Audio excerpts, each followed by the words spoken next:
Olá! Hoje nós vamos conversar um pouquinho sobre a sequência da história. O que é que você entende por sequência? Olha só, observa comigo aí esta imagem. Esta imagem possui aí uma sequência, tem um caminho a ser seguido. Para fazer um bolo de fraldas, eu preciso seguir os passos passo a passo. E ao observar as imagens, elas apresentam para a gente o que a gente deve fazer em primeiro, segundo, terceiro, quarto, quinto, sexto, até que o bolo de fraldas esteja pronto. Sempre quando eu vou fazer algo, eu preciso ter uma sequência para que tudo dê certo. Para que eu tire boas notas na prova, eu preciso fazer as tarefas e estudar. Não basta estudar o dia inteiro, um dia antes da prova. Não, eu preciso de dedicação. E a mesma coisa acontece com as nossas produções textuais. Eu posso começar a ter uma ideia, mas eu preciso organizar direitinho.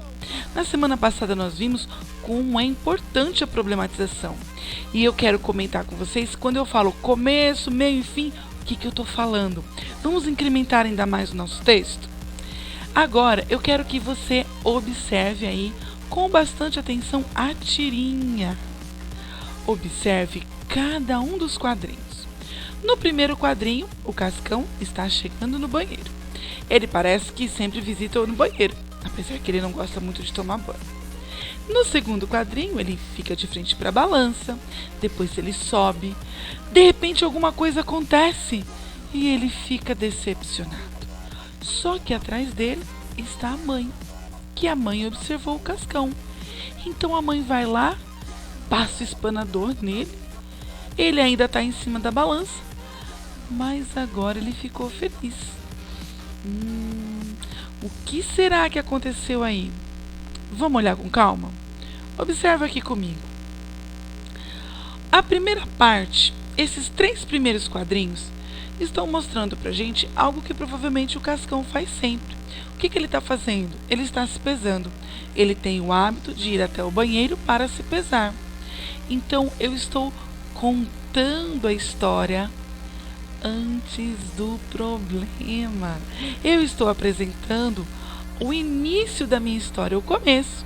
E veja, eu usei 3 quadrinhos para falar do que está acontecendo com o Cascão. Quando eu escrevo meu texto, eu também posso estar me utilizando de mais de um parágrafo para contar sobre o início da história. Aí lembra quando vocês falam assim para mim, professora, tem que ter quantos parágrafos? Eu não sei. Quem define a quantidade de parágrafos é você. O importante é que você saiba que nos parágrafos onde você conta apenas como estava acontecendo a história, eu estou vendo apenas o início do seu texto. Prosseguindo. Porém, quando o Cascão sobe em cima, tudo muda. Ele muda a cara dele de feliz, o problema apareceu.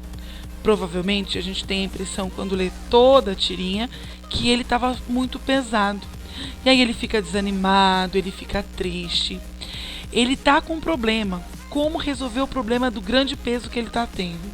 Esse peso era tão grande que apareceu na balança, hein? Pensa na sujeira que não estava lá. Mas atrás dele, alguém também viu o problema. Foi a mãe do Cascão. Quando ela observou, ela teve uma ideia.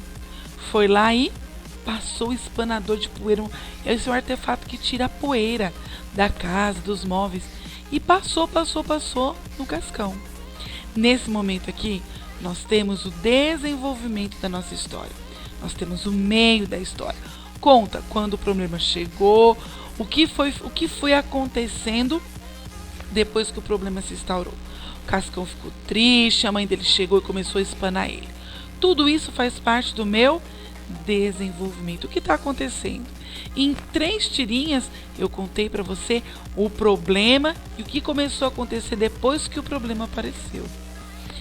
Continuando a história então, nós vamos observar que nos próximos quadrinhos o Cascão, que estava em cima ainda da balança, fica feliz, fica mais contente e dá um super abraço na mamãe.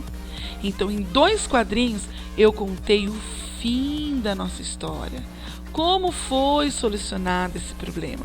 A mãe espanou e deu certo. Poderia que a mãe tenha espanado e não ter dado certo, mas aqui deu certo. Então, veja bem, quando eu falo que a sua história tem que ter um começo, Um meio e um fim, você tem sempre que lembrar. Começo, sem o problema. Meio, o problema chegou, como ficou. Fim, como foi solucionado esse problema. Dentro dos teus textos, essas atividades precisam aparecer. Então, coloca bem aí na sua mente. Começo, meio e fim. Antes do problema, problema chegou, como foi resolvido. Guarde sempre isso aí para você produzir os seus textos. Bem, valeu, eu fico por aqui, tchauzinho e até a próxima aula.